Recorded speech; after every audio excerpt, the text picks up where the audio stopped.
सभी चिंतनशील बंधुओं को मेरा अभिवादन।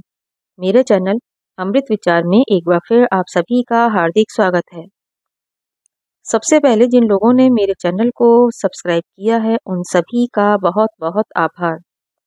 और जिन लोगों ने अभी तक मेरे चैनल को सब्सक्राइब नहीं किया है या जो लोग पहली बार मेरे चैनल से जुड़ रहे हैं, कृपया मेरे चैनल को सब्सक्राइब करें, लाइक करें और ज़्यादा से ज़्यादा लोगों को शेयर करें, जिससे मैं इसी प्रकार अन्य जानकारियां ज़्यादा से ज़्यादा लोगों तक पहुंचा सकूं। आप लोगों के जो भी सुझाव या विचार हो वो आप मुझे कमेंट सेक्शन में दे सकते हैं। आज भी हम संस्कार शब्द के अर्थ को विस्तृत रूप से समझने का प्रयास करेंगे। संस्कार शब्द का अर्थ है शुद्धिकरण।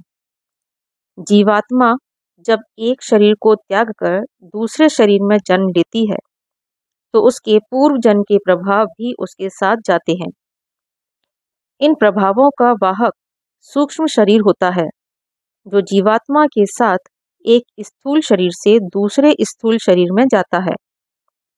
इन प्रभावों में कुछ बुरे होते हैं और कुछ भले। बच्चा भले और बुरे प्रभावों को लेकर नए जीवन में प्रवेश करता है। संस्कारों का उद्देश्य है कि पूर्व जन्म के बुरे प्रभावों का धीरे धीरे अंत हो जाए और अच्छे प्रभावों की उन्नति हो। संस्कार के दो रूप होते हैं, एक आंतरिक रूप और दूसरा बाह्य रूप। बाह्य रूप का नाम रीति रिवाज है। यह आंतरिक रूप की रक्षा करता है। हमारा इस जीवन में प्रवेश करने का मुख्य प्रयोजन यह है कि पूर्व जन्म में जिस अवस्था तक हम आत्मिक उन्नति कर चुके हैं, इस जन्म में उससे अधिक उन्नति करें। आंतरिक रूप हमारी जीवनचर्या है। यह कुछ नियमों पर आधारित हो तभी मनुष्य आत्मिक उन्नति कर सकता है। ऋग्वेद के कुछ सूक्तों में विवाह, गर्भाधान और अंत्येष्टि से संबंधित कुछ धार्मिक कृत्यों का वर्णन मिलता है। अथर्ववेद में विवाह, अंत्येष्टि और गर्भाधान संस्कारों का पहले से भी अधिक विस्तृत वर्णन मिलता है। गोपथ और शतपथ ब्राह्मणों में उपनयन, गोदान संस्कारों के धार्मिक कृत्यों का उल्लेख मिलता है। तैत्तरीय उपनिषद में शिक्षा समाप्ति पर आचार्य की दीक्षांत शिक्षा मिलती है। ग्रह सूत्रों से पूर्व हमें संस्कारों के पूरे नियम नहीं मिलते।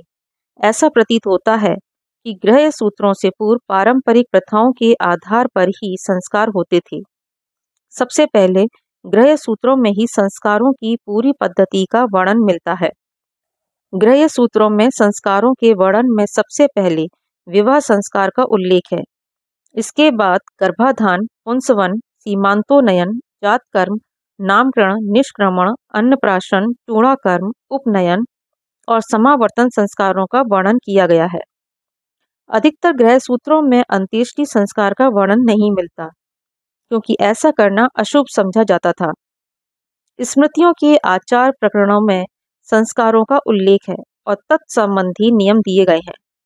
इनमें उपनयन और विवाह संस्कारों का वर्णन विस्तार के साथ दिया गया है, क्योंकि उपनयन संस्कार के द्वारा व्यक्ति ब्रह्मचर्य आश्रम में और विवाह संस्कार के द्वारा गृहस्थ आश्रम में प्रवेश करता था।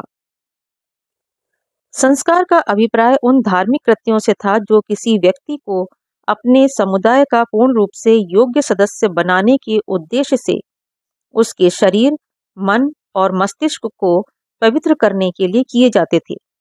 किंतु हिंदू संस्कारों का उद्देश्य व्यक्ति में अभीष्ट गुणों का जन्म देना भी था।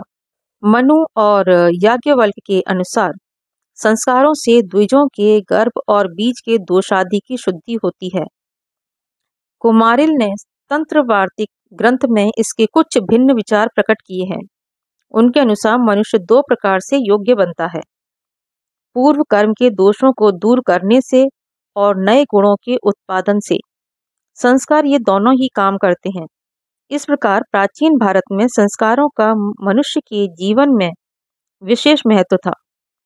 संस्कारों के द्वारा मनुष्य अपनी सहज प्रवृत्तियों का पूर्ण विकास करके अपना और समाज दोनों का कल्याण करता था। ये संस्कार इस जीवन में ही मनुष्य को पवित्र नहीं करते थे, बल्कि उसके पारलौकिक जीवन को भी पवित्र बनाते थे। प्रत्येक संस्कार से पूर्व होम अर्थात यज्ञ किया जाता था। आप लोगों को ये जानकारी कैसी लगी? कृपया मुझे कमेंट करके अवश्य बताएं। धन्यवाद।